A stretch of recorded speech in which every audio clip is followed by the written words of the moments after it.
महाराष्ट्रातून 7 राज्यसभेच्या खासदारांना निवडून देण्याचा कार्यक्रम जाहीर झाला आणि वेगवेगळ्या पक्षांनी आपले उमेदवार जाहीर केले. कोण उमेदवार जाहीर केले, कशा पद्धतीने जाहीर केले, या राजकीय बुद्धिबळाच्या पटलावर नेमका कोणाचा काय खेळ सुरू आहे, ह्या सगळ्या गोष्टींची चर्चा आपण या ठिकाणी करणार आहोत. महाविकास आघाडी असेल का महायुती असेल, या 7 जागांवरती नेमका कोणाचा प्रभाव राहिला, कोणाचा खेळ पलटला आणि याच्यामध्ये नेमका कोण किंग ठरलाय, याविषयी सुद्धा आपण चर्चा करणार आहोत.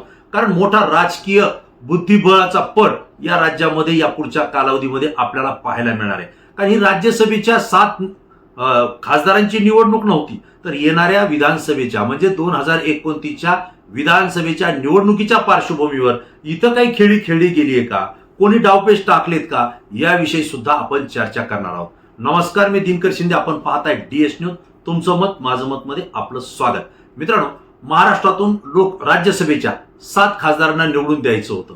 विशेष म्हणजे आपण जर राजकीय पक्षीय बलाबल पाहिलं तर राज्यामध्ये महायुती आणि महाविकास आघाडी आहे. महायुती जरी सत्तेत असली तरी महायुतीमध्ये भारतीय जनता पार्टी हा सगळ्यात मोठा पक्ष आहे. तसं पाहिलं तर 288 आमदारांपैकी महायुतीकडे 236 आमदारांची संख्या आहे.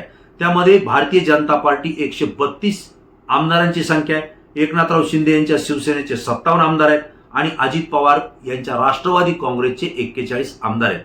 दुसरीकडे जर महाविकास आघाडीचा जर आपण विचार केला तर महाविकास आघाडीकडे एकूण 49 आमदार आहेत. त्याच्यापैकी सगळ्यात मोठा पक्ष शिवसेना आहे, ज्यांची आमदारांची संख्या 20 आहे, म्हणजेच उद्धव ठाकरे यांच्या शिवसेनेची. काँग्रेस, भारतीय काँग्रेस पार्टीचे आमदार आहेत 16 आणि राष्ट्रवादी शरदचंद्र पवार यांच्या राष्ट्रवादी पक्षाचे आमदार आहेत 10. आता यावरून सगळं समीकरण तुमच्या लक्षात आलं असेल की मला नेमकं काय सांगायचंय. यामध्ये भारतीय जनता पार्टीकडे सगळ्यात जास्त राज्यसभेच्या जागा आल्या, त्या म्हणजे 4. भारतीय जनता पार्टीच्या आमदारांची जर संख्या पाहिली तर त्यांच्याकडे 4चं बलाबल होतं. कारण एक राज्यसभेचा खासदार निवडून द्यायचा असेल तर 37 आमदारांची गरज होती. जवळपास 37 आमदार असतील तर एक खासदार निवडून जाऊ शकत होता. भारतीय जनता पार्टीकडे 4 राज्यसभेचे खासदार निवडून देण्याची ताकद होती. त्यांनी 4 उमेदवार जाहीर केले. एकनाथ शिंदे यांच्याकडे मात्र एक राज्यसभेचा खासदार निवडून दिल्यानंतर सुद्धा 20 आमदार शिल्लक राहत होते. याविषयी सुद्धा आपण चर्चा करणार आहोत. या 20 आमदारांचं नेमकं काय झालं किंवा काय घडलं असतं. तिसरा भाग, अजितदादा पवार यांच्या राष्ट्रवादी काँग्रेसकडे 41 आमदार होते. त्यापैकी 37 आमदार जरी गेले असते एका खासदारासाठी तरी सुद्धा 3 ते 4 आमदार हे शिल्लक राहत होते. यांचंही समीकरण मी पुढे तुम्हाला सांगणारच आहे.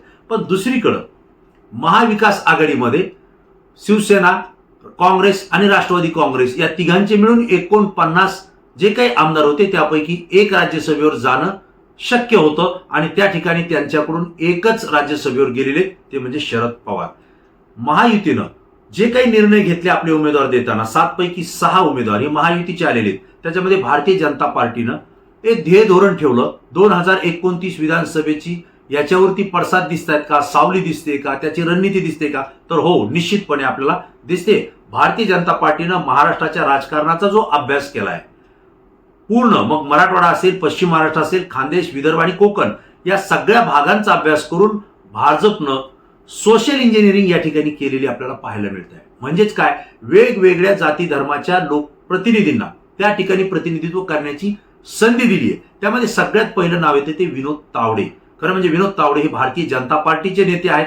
ते दिल्लीमध्ये आहेत आणि भारतीय जनता पार्टीची जी रणनीती ठरवायची देशामध्ये, दिल्लीमध्ये, त्याला बळ देण्याचं काम हे विनोद तावडे करतायत.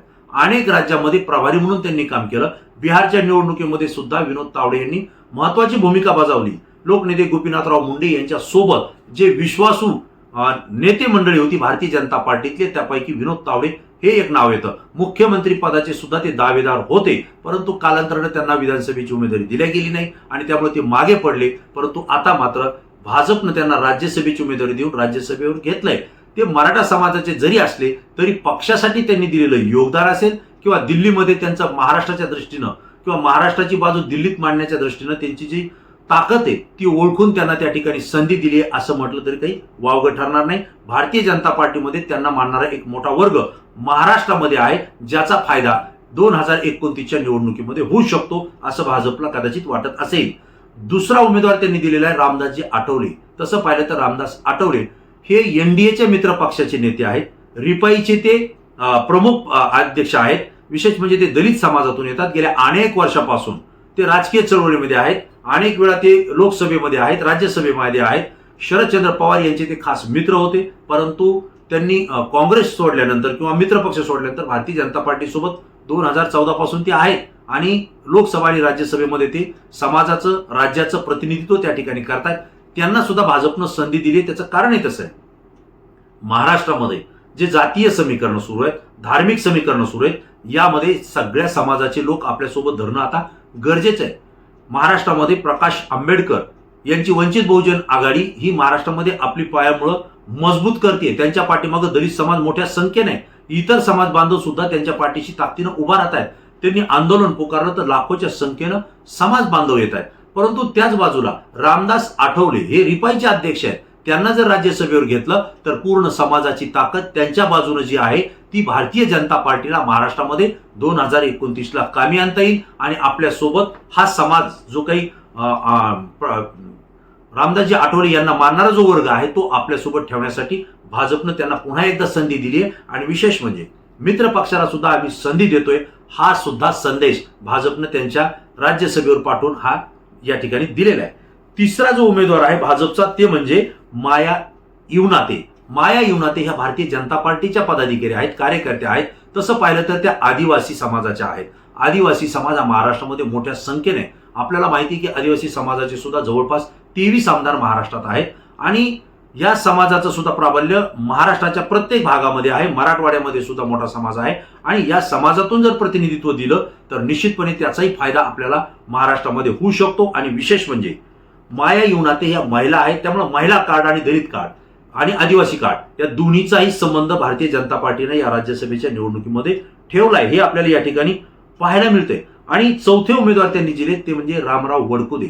रामराव वडकुदे हे धनगर समाजाचे आहेत, ओबीसी प्रवर्गातून येते आणि शरदचंद्र पवार यांच्या सोबत ते काम करत होते. पवार साहेबांनी त्यांना राजकारणामध्ये आणलं होतं, परंतु आता ते भारतीय जनता पार्टी सोबत आहेत आणि भारतीय जनता पार्टीने त्यांना राज्यसभेवर घेतलंय. कारण महाराष्ट्रामध्ये धनगर समाजाचं प्राबल्य मोठ्या प्रमाणावर आहे. वेगवेगळ्या विभागामध्ये धनगर समाज मोठ्या संख्येने, धनगर समाजाची एसटी आरक्षणाची मागणी आहे. राज्य सरकार आणि केंद्र सरकार भाजपचं आहे, परंतु धनगर समाजाला एसटीचं आरक्षण दिलं जात नाही. त्यामुळे धनगर समाजाच्या अनेक नेत्यांनी अनेक वेळा आंदोलन केले. आंदोलन करणाऱ्या नेत्यांना भारतीय जनता पार्टीने विधान परिषदेवर घेतलंय, विधानसभेवर घेतलंय आणि त्यांना मंत्री पण केलंय.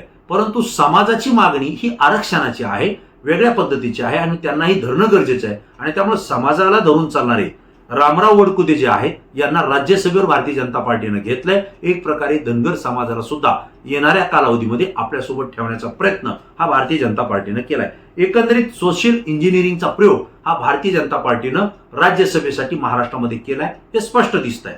दुसरा भाग, एकनाथराव शिंदे यांच्या शिवसेनेकडे 57 आमदार आहेत. त्यांच्याकडे एक राज्यसभेचा खासदार निवडून दिल्यानंतर सुद्धा जवळपास 20 आमदार शिल्लक राहत होते. अजित पवार यांच्या गटाचे सुद्धा एक राज्यसभेचा खासदार दिल्यानंतर जवळपास 3 ते 4 आमदार शिल्लक राहत होते. जर एकनाथराव शिंदे यांनी ठरवलं असतं तर दुसरा उमेदवार सुद्धा या निवडणुकीमध्ये ते देऊ शकले असते. हेही मी आपल्याला सांगणार आहे. त्यांनी का दिला नाही याच्यावरही आपण चर्चा करणार आहोत. परंतु त्यांनी जो उमेदवार दिला तो म्हणजे ज्योतिताई वाघमारे. ज्योतिताई वाघमारे या सुद्धा आंबेडकरी चळवळीतून येतात, दलित समाजाचे येतात, अनेक विषयाचं ज्ञान त्यांच्याकडे आहे, पीएचडी त्यांनी केलेली आहे, प्राध्यापिका आहेत आणि विशेष म्हणजे प्रखर वक्ता आहे. एकनाथराव शिंदे यांनी त्यांच्यातले हे सगळे गुण हेरून एक महिला म्हणून किंवा लाडकी बहीण योजना जी त्यांनी आणली होती राज्यामध्ये, त्यामुळे लाडक्या बहिणीला सुद्धा संधी दिली पाहिजे, दलित समाजामधून सुद्धा दिली पाहिजे आणि विशेष म्हणजे पक्षासाठी एकनिष्ठ असलेल्या पदाधिकाऱ्याला शिवसेना संधी देतो आणि सामान्य कार्यकर्त्याला मोठ्या पदावर सुद्धा बसवतो, हा संदेश एकनाथराव शिंदे यांना द्यायचा होता असं या निवडीतून आपल्याला स्पष्टपणे दिसतंय. नव्हे, त्यांनी तसं बोलून सुद्धा दाखवलंय. त्यामुळे ज्योतिताई वाघमारे जे आहेत या एकनाथराव शिंदे यांच्या शिवसेनेसाठी राज्यसभेमध्ये आणि दिल्लीमध्ये प्रभावी नेता म्हणून त्या ठिकाणी काम करतील आणि शिवसेनेची ताकद सुद्धा महाराष्ट्रात कशी आहे हे दाखवण्याचा प्रयत्न त्या ठिकाणी निश्चितपणे त्यांच्या वक्तृत्वातून आणि त्यांच्या उपस्थित केलेल्या प्रश्नातून आपल्याला भविष्यात दिसेल अशी अपेक्षा करायला काही हरकत नाही. परंतु प्रश्न असा आहे, एकनाथराव शिंदे दुसरा उमेदवार देऊ शकत होते, त्यांनी का दिला नाही याविषयी तर आपण चर्चा करणार आहोत. पण राष्ट्रवादी काँग्रेस अजित पवार गटाकडे 41 आमदारांचं बलाबल होतं, त्यामध्ये पार्थ पवार यांना त्यांनी संधी दिलेली आहे. पार्थ पवार हे अजितदादा पवार यांचे चिरंजीव आहेत. तसं पाहिलं तर अजितदादा पवार यांच्या दुःखद निधनानंतर त्यांच्या कुटुंबाला संधी देणं गरजेचं होतं. आणि त्यामुळे सुनेत्राताई पवार या जरी पक्षाच्या राष्ट्रीय अध्यक्ष झाल्या, राज्यामध्ये गटनेत्या झाल्या, उपमुख्यमंत्री जरी झाल्या असल्या, तरी पुन्हा त्यांची जी खासदारकीची जागा आहे ती रिकामी होणार आहे. आणि त्या ठिकाणी पार्थ पवार हे त्यांच्याच कुटुंबातले, त्यांचाच मुलगा हा राज्यसभेमध्ये गेला पाहिजे, ही भूमिका पक्षानं ठेवली. त्याचं कारणही होतं की राष्ट्रवादी काँग्रेसला वारसदारही मिळाला, नवीन नेतृत्वाला आणि खंबीर नेतृत्व पवार कुटुंबातून आपण देत आहोत, पक्षाच्या कार्यकर्त्यांनी खंबीरपणे उभा राहण्याची गरज आहे, हा संदेश सुद्धा राष्ट्रवादी काँग्रेस अजित पवार गटाने या ठिकाणी दिलेला आहे. मित्रांनो, जो भाग आहे महाविकास आघाडीचा, महाविकास आघाडीमध्ये सगळ्यात जास्त आमदारांची संख्या उद्धव ठाकरे यांच्या शिवसेनेची होती, ती होती 20. परंतु त्यांनी उमेदवार दिला नाही. त्यांनी जर द्यायचं ठरवलं असतं तर ते देऊ शकले असते. दुसरा भाग आहे काँग्रेसचे 16 आमदार आहेत, तेही उमेदवार देऊ शकले असते, कारण ते सुद्धा महाविकास आघाडीमध्ये आहेत, त्यांचं सुद्धा या ठिकाणी अधिकार आहे. परंतु त्यांनी उमेदवार दिला नाही. मात्र राष्ट्रवादी काँग्रेस शरद पवार गटाकडे केवळ 10 आमदार आहेत. 10 आमदार असून सुद्धा शरद पवार यांचं नाव महाविकास आघाडीनं पुढे केलं आणि त्याला शिवसेना काँग्रेसनं पाठिंबा दिला आणि शरद पवारांनी त्या ठिकाणी राज्यसभेवर आपली उमेदवारी भरली आणि ते बिनविरोध सुद्धा त्या ठिकाणी निवडून आले. आता शरद पवारांना का पाठवलं तर एक अनुभवी नेते आहेत, महाराष्ट्राचे धुरंधर नेते आहेत, ज्येष्ठ नेते आहेत, अभ्यासू आहेत. देशाच्या संरक्षण मंत्र्यापासून ते देशाच्या कृषी मंत्र्यापर्यंत त्यांनी काम पाहिलेलं आहे. राज्याचे मुख्यमंत्री म्हणून काम पाहिले. प्रशासकीय यंत्रणेचा, राज्य सरकारच्या यंत्रणेचा त्यांच्याकडे दांडगा अनुभव आहे. विशेष म्हणजे शरद पवार यांनी उभा केलेले अनेक नेते राज्यामध्ये महायुतीमध्ये आहेत. मग ते भाजपमध्ये, शिवसेना एकनाथ शिंदे गटात आहेत, काँग्रेस आणि अजित पवार गटामध्ये सुद्धा आहेत.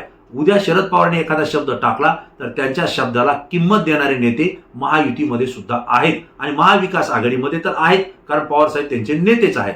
त्यामुळे शरद पवार जर राज्यसभेमध्ये गेले तर महाराष्ट्राचं एक महाविकास आघाडीचं खंबीर नेतृत्व दिल्ली सरकारमध्ये राहील, दिल्लीमध्ये राहील आणि त्या ठिकाणाहून ते महाराष्ट्राचं राजकारण चांगल्या पद्धतीनं हाताळू शकतात. एवढंच नाही तर काँग्रेस संयुक्त आघाडी जी आहे देशामध्ये, तिच्यामध्ये सुद्धा एकत्रित ठेवण्याची भूमिका शरद पवारांनी पहिल्यापासून केलेली आहे आणि त्याचं सुद्धा बळ संयुक्त आघाडीला मिळेल हा हेतू ठेवून महाविकास आघाडीने शरद पवार यांना त्या ठिकाणी राज्यसभेवर पाठवलंय. आता प्रश्न असा आहे, महायुतीकडं आणखी एक उमेदवार जर त्यांनी दिला असता, एकनाथ शिंदे गटानं जर उमेदवार दिला असता तर शरदचंद्र पवार यांना ही निवडणूक लढावी लागली असती, कदाचित अडचणही आली असती. जर महाविकास आघाडीने शरद पवार यांना उमेदवारी दिली नसती आणि दुसरा जर उमेदवार दिला असता तर मग मात्र महायुतीचा 7वाही उमेदवार निवडून आला असता, हे मी आपल्याला आवर्जून सांगतोय. कारण शरद पवार यांना उमेदवारी दिल्यामुळं महाविकास आघाडीचे जे उमेदवार होते, जे आमदार होते, जे मतदार होते, ते फुटू शकत नव्हते. कारण शरद पवारांना निवडून देणं हे गरजेचं होतं आणि जरी यातल्या एका दुसऱ्या आमदारानं काही चुळबुळ करण्याचा प्रयत्न केला असता, म्हणजे इकडे जाण्या तिकडे जाण्याचा प्रयत्न केला असता, तर महायुतीतल्या सुद्धा काही आमदारांनी पवार साहेबांना साथ दिली असती, हे मी आपल्याला आवर्जून सांगतो. आणि म्हणून महाविकास आघाडीनं पुढची नाचक्की टाळण्यासाठी खंबीर म्हणून शरद पवारांना त्या ठिकाणी उमेदवारी दिलेली आहे. आता जर महायुतीनं उमेदवार उभा केला असता तर एकनाथराव शिंदे यांच्याकडे 20 आमदार होते, अजित पवार गटाचे त्यांना 3 ते 4 आमदार मिळत होते, म्हणजे जवळपास 24 आमदारांपर्यंत जात होते. आणि इतर अपक्ष असं मिळून ते घोडेबाजारही करू शकले असते, काही आमदारही आपल्याकडे ते खेचू शकले असते, कारण ते राज्याचे उपमुख्यमंत्री आहेत, मुख्यमंत्री राहिले आहेत. अनेक आमदारांना त्यांनी निधी देऊन त्या ठिकाणी आपलंसं केलेलं आहे. मतांची विभागणी सुद्धा ते करू शकले असते. परंतु यातून वेगळा संदेश गेला असता की शरद पवार यांना जो विरोध केला तो एकनाथ शिंदे यांच्या शिवसेनेने केला. परिणामी महाराष्ट्रामध्ये पवार साहेबांना मानणारा जो वर्ग आहे तो एकनाथ शिंदे यांच्याच शिवसेनेच्या विरोधात कदाचित वेगवेगळ्या निवडणुकांमधून गेला असता. ते टाळण्यासाठी एकनाथराव शिंदेंनी उमेदवार दिला नाही. जर शरद पवार यांच्या ऐवजी जर दुसरा उमेदवार असता तर निश्चितपणे एकनाथराव शिंदेंनी आपला उमेदवार दिला असता आणि तो निवडून सुद्धा आणला असता, अशीच राजकीय विश्लेषकांमध्ये चर्चा आहे, राजकीय वर्तुळामध्ये चर्चा आहे. परंतु मित्रांनो, याच्यामध्ये झालंय काय, या राजकीय बुद्धिबळाच्या पटलामध्ये कोण नेमकं वरचढ ठरलंय, कोणाचा डाव उलटलाय, हा सुद्धा प्रश्न आहे. कारण या ठिकाणी ताकद असताना, जास्ती आमदार असताना सुद्धा शिवसेना उद्धव ठाकरे आणि काँग्रेस दोघांनाही माघार घ्यावी लागलेली आहे. कारण पुढची रणनीती आखण्यासाठी 10 आमदार असलेल्या शरद पवार यांना त्यांना पाठिंबा द्यावा लागलेला आहे. इथं त्यांचंही त्या ठिकाणी थोडं कमीपणा आलेला आहे. एकनाथराव शिंदे हे सुद्धा उमेदवार देऊ शकत होते, परंतु त्यांना तो देता आलेला नाही, त्यांचंही त्या ठिकाणी नुकसान झालेलं आहे. आणि दुसरा भाग असा आहे की महायुतीनं जर ठरवलं असतं एकत्रितपणे तर 7वा उमेदवार देणं आणि ते निवडून आणणं तेही होऊ शकलं असतं. परंतु महायुतीनं म्हणजेच भारतीय जनता पार्टीच्या नेतृत्वाखालील या महायुतीनं तो प्रयत्न या ठिकाणी केलेला नाहीये. म्हणजेच एकंदरीत 7ही उमेदवार त्या ठिकाणी दिले गेले आणि 7ही उमेदवार बिनविरोध निवडून आलेले आहेत. मित्रांनो, यामध्ये झालंय काय? एकनाथराव शिंदे यांच्या शिवसेनेचे अनेक ज्येष्ठ नेते हे एकनाथराव शिंदे यांच्यावर नाराज झालेले आहेत. राहुल शेवाळे यांचं नाव पुढे येत होतं राज्यसभेसाठी, परंतु ऐनवेळी ज्योतिताई वाघमारेंचं नाव आलं. राहुल शेवाळे बाजूला पडले. वास्तविक पाहता ही रणनीती एकनाथराव शिंदे यांची होती, कारण अनेक ज्येष्ठ नेते हे स्वतःसाठी किंवा मुलासाठी राज्यसभेची जागा मागत होते.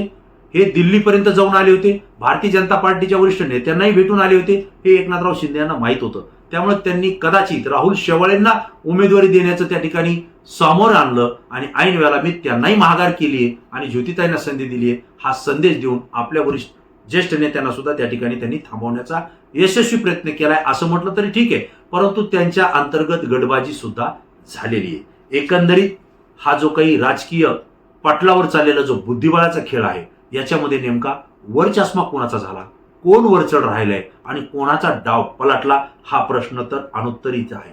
याचं उत्तर कदाचित माझ्यापेक्षा तुम्हाला माहिती आहे. परंतु ही जी काही रणनीती आहे ही सगळी 2029च्या विधानसभा लोकसभेच्या निवडणुकीच्या पार्श्वभूमीवर आहे. म्हणजेच एकंदरीत भारतीय जनता पार्टीनं जो डाव टाकलाय सोशल इंजिनिअरिंगचा, त्यातून एक लक्षात येत आहे की या पुढच्या कालावधीमध्ये मराठा विरुद्ध ओबीसी किंवा इतर अशा पद्धतीचे दोन गटबाजी महाराष्ट्रामध्ये करण्याचा प्रयत्न पुन्हा एकदा सत्ताधाऱ्यांकडून होण्याची शक्यता दिसते. कारण एकनाथराव शिंदे यांनी दिलेली संधी, भारतीय जनता पार्टीने दिलेली संधी, जे राज्यसभेवर पाठवलेले खासदार आहेत, ज्या समाजाचे प्रतिनिधी म्हणून ते पाठवले चाललेले आहेत, यावरून एक संदेश येतोय की भविष्यात कोणाला आपल्या सोबत घ्यायचंय आणि कोणाला विरोध करायचा आहे हे महायुतीतल्या या दोन पक्षांनी ठरवलंय. त्याच वेळी राष्ट्रवादी काँग्रेस शरद पवार गटानं आपले तर खासदार राज्यसभेत पाठवले, परंतु पवारांच्याच कुटुंबातले पार्थ पवार हे पुन्हा एकदा राज्यसभेमध्ये गेलेत. इथं सुद्धा पवार कुटुंबाचा वरचष्मा आपल्याला पाहायला मिळतोय. एकंदरीत ही सगळी परिस्थिती पाहिली तर मित्रांनो, तुम्हाला काय वाटतंय? या राज्यसभेच्या 7 जागेंवरती नेमकं नुकसान कोणाचं झालंय, फायदा कोणाचा झालाय? येणाऱ्या भविष्यातल्या 2029च्या निवडणुकीमध्ये या 7ही खासदारांचा काही फायदा होईल का? राजकीय समीकरण काही बदलतील का? काही घडामोडी याही पेक्षा वेगळ्या घडतील का? मोठा ट्विस्ट महाराष्ट्रामध्ये आपल्याला येणाऱ्या कालावधीमध्ये पाहायला मिळेल का? तुमचं उत्तर तात्काळ द्या, कारण तुमची प्रतिक्रिया अत्यंत महत्वाची आहे. या व्हिडिओच्या कमेंट्स बॉक्समध्ये तुमची प्रतिक्रिया द्यायला विसरू नका, कारण ती आमच्यासाठी महत्वाची आहे. मित्रांनो, विषय आणि माहिती जर आवडली असेल तर जास्तीत जास्त मित्रांना शेअर करा. DS न्यूजला सबस्क्राईब केलं नसेल तर तात्काळ सबस्क्राईब करून आम्हाला सहकार्य करा. पुन्हा नवीन विषय, नवीन माहिती घेऊन आपल्या समोर येईल. तोपर्यंत धन्यवाद.